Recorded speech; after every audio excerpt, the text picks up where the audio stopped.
जय हिंद। आज का हमारा वीडियो ऐसे टॉपिक पर होने वाला है जिसे टीन एज में ज़्यादातर लड़के लड़कियां इसका सामना करते हैं। यानी कि हमारा जो आज का टॉपिक है वो पिंपल्स या एक्ने के ऊपर होने वाला है। दुनिया में हर लोग खूबसूरत और जवां दिखना चाहते हैं, लेकिन जब पिंपल्स हमारे फेस पर आ जाते हैं तो हमारी ब्यूटी निखरने के बजाय बिखर जाती है। आज हम इस वीडियो में देखेंगे कि पिंपल्स क्या है, या क्यों होते हैं, या कितने टाइप के होते हैं, इसके घरेलू, आयुर्वेदिक और एलोपैथ में क्या ट्रीटमेंट है, किस कंडीशन में हमें डर्मेटोलॉजिस्ट के पास जाना चाहिए। साथ ही यह भी जानने की कोशिश करेंगे कि लीच थेरेपी क्या है, हिजामा थेरेपी क्या है और लेजर ट्रीटमेंट क्या होता है। लेजर ट्रीटमेंट कब और किसे करवाना चाहिए। सबसे पहले समझते हैं कि पिंपल्स या एक्ने क्या है। कई लोग पिंपल्स होने का कारण टीन एज को मानते हैं। कई लोग इसे मास्टरबेशन से भी जोड़कर देखते हैं। हालांकि मास्टरबेशन और पिंपल्स का दूर दूर तक कोई रिश्ता नहीं है। जब लोग टीन एज में होते हैं तो शरीर में हार्मोनल बदलाव आते हैं, जिस वजह से फेस पर छोटे छोटे दाने के रूप में पिंपल दिखाई देने लगते हैं। ये कोई बीमारी नहीं है, ये नेचुरली होता है। आजकल लोगों का लाइफ स्टाइल इतना चेंज हो गया है कि लोग अपने सेहत का ख्याल अच्छे से नहीं रख पाते हैं। इसके अलावा कई और रीजन्स है, जैसे कि कॉन्स्टिपेशन हो गया, फास्ट फूड का ज़्यादा सेवन करने से भी पिंपल्स होते हैं, ऑयली फूड का सेवन हो गया, अगर कम पानी पी रहे हैं तो इसका भी प्रभाव आपको देखने को मिलता है। इन सभी कारणों की वजह से पिंपल्स आते हैं। अब समझते हैं कि पिंपल्स के कैटेगरी के बारे में। मेडिकल साइंस जो है वो पिंपल्स को 3 कैटेगरी में रखता है। पहला होता है कोमेडोनिका, जिसे माइल्ड सिम्टम्स कहा जाता है। यह अक्सर बच्चों में दिखता है, इसमें केवल दाने फेस पर नज़र आते हैं। दूसरा होता है पुस्टुल एक्ने, जिसे मॉडरेट सिम्टम्स भी हम कहते हैं। इसमें पिंपल्स के साथ सूजन भी आ जाते हैं। तीसरा होता है नोड्यूल्स एक्ने, इसे काफ़ी डेंजरस माना जाता है। इसमें सूजन के साथ पीले रंग का पस भर जाता है। अब समझते हैं इसके ट्रीटमेंट के बारे में। सबसे पहले देखते हैं कि इसका घरेलू ट्रीटमेंट क्या है। पिंपल्स के घरेलू इलाज में सबसे ज़्यादा कारगर होता है एलोवेरा। इसे आप खा भी सकते हैं और चेहरे पर भी लगा सकते हैं। जितने सारे ब्यूटी प्रोडक्ट मार्केट में अवेलेबल है उन सभी में एलोवेरा होने का दावा करते हैं। हालांकि ये दावा कंपनियों की तरफ से किया जाता है, इसमें कितना % एलोवेरा रहता है ये वही बता सकते हैं। अब समझते हैं एलोपैथिक ट्रीटमेंट के बारे में। जब पिंपल्स के शुरुआती लक्षण दिखाई दे तभी हमें डर्मेटोलॉजिस्ट के पास जाकर ट्रीटमेंट लेनी चाहिए। अब डर्मेटोलॉजिस्ट क्या होता है? ये होता है एक प्रकार का त्वचा रोग विशेषज्ञ, यानी कि स्किन रोग विशेषज्ञ होता है।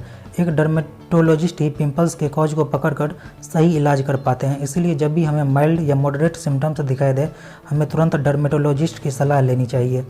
तीसरा होता है फेस वॉश का चयन।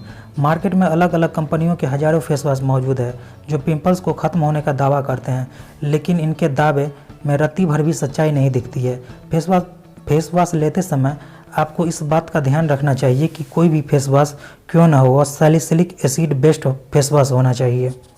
जब भी आप डर्मेटोलॉजिस्ट के पास जाएंगे तो वो आपको फेस वॉश का रिकमेंड जरूर करेंगे, और जो भी फेस वॉश का रिकमेंड करेंगे उनमें सैलिसिलिक एसिड मौजूद होगा ही। इसीलिए जब भी आप फेस वॉश परचेज करने जाए तो उसमें देख लेगी कि सैलिसिलिक एसिड का मात्रा है या नहीं। जैसे कि आहा ग्लो एस हो गया, आहा ग्लो फोम फेस है, वो काफ़ी इफ़ेक्टिव है फॉर पिंपल्स के लिए। ये दोनों फेस वॉश ज़्यादातर डर्मेटोलॉजिस्ट प्रीफर करते हैं और काफ़ी इफ़ेक्टिव है। अब समझते हैं कि लीच थेरेपी के बारे में कि लीच थेरेपी क्या है। लीच थेरेपी का प्रयोग ऐसे केस में प्राचीन काल से ही चलता आ रहा है। इस थेरेपी में केचुआ को पिंपल्स वाले जगह पर छोड़ दिया जाता है, जिससे कि पिंपल्स में मौजूद सारे पस, गंदी खून मवाद को वो केचुआ पी जाते हैं। केचुआ को जो लार होता है वो एंटीसेप्टिक का काम करता है। हालांकि यह थेरेपी एक्सपर्ट की निगरानी में ही लेनी चाहिए। अब समझते हैं हिजामा थेरेपी के बारे में कि हिजामा थेरेपी क्या है। हिजामा थेरेपी यूनानी चिकित्सा में काफ़ी प्रचलित है, लेकिन धीरे धीरे अब इसका क्रेज बढ़ने लगा है। बड़े बड़े प्लेयर, एक्टर, एक्ट्रेस इस थेरेपी को ले रहे हैं। खिलाड़ी की बात करें तो इमेज में आपको दिख रहा होगा कि विराट कोहली हिजामा कराए हुए हैं। हिजामा थेरेपी लीच थेरेपी का ही मॉडिफाइड रूप है। यह थेरेपी कपिंग के द्वारा की जाती है। कपिंग के लिए शीशे के कप का यूज कर वैक्यूम पैदा किया जाता है ताकि बॉडी से चिपक जाए। 5 मिनट के बाद जो गंदी खून होती है वो एक जगह जमा हो जाती है। इसके बाद जमे हुए खून को निकाल लिया जाता है। हालांकि इस प्रोसेस को करने के बाद एक निशान बन जाता है बॉडी के ऊपर जहां यह ट्रीटमेंट किया जाता है, लेकिन धीरे धीरे यह नॉर्मल हो जाता है। अब समझते हैं लेजर ट्रीटमेंट के बारे में। इस ट्रीटमेंट का उपयोग पिंपल या अन्य दाग धब्बे को हटाने, झुर्रियों को हटाने, त्वचा में होने वाले ढीलेपन को रोकने के लिए किया जाता है। लेजर ट्रीटमेंट एक प्रकार की किरण निकलती है जिससे बॉडी के डिफेक्टिव पार्ट पर छोड़ा जाता है। यह प्रोसेस सेशन दर सेशन होता है। यह जो प्रोसेस होता है एक्सपर्ट की निगरानी में होता है। किस व्यक्ति को कितने सेशन लेनी चाहिए वो एक्सपर्ट ही बता सकते हैं, क्योंकि लेज़र ट्रीटमेंट अन्य ट्रीटमेंट में की अपेक्षा कई गुना महंगा होता है। इसीलिए हर कोई इस ट्रीटमेंट को अफोर्ड नहीं कर पाता है। यह ट्रीटमेंट ज़्यादातर मॉडल्स और हीरोइन करवाते हैं उन्हें अपनी ब्यूटी को निखारने के लिए, क्योंकि इन लोगों के लिए ब्यूटी ही सब कुछ होती है।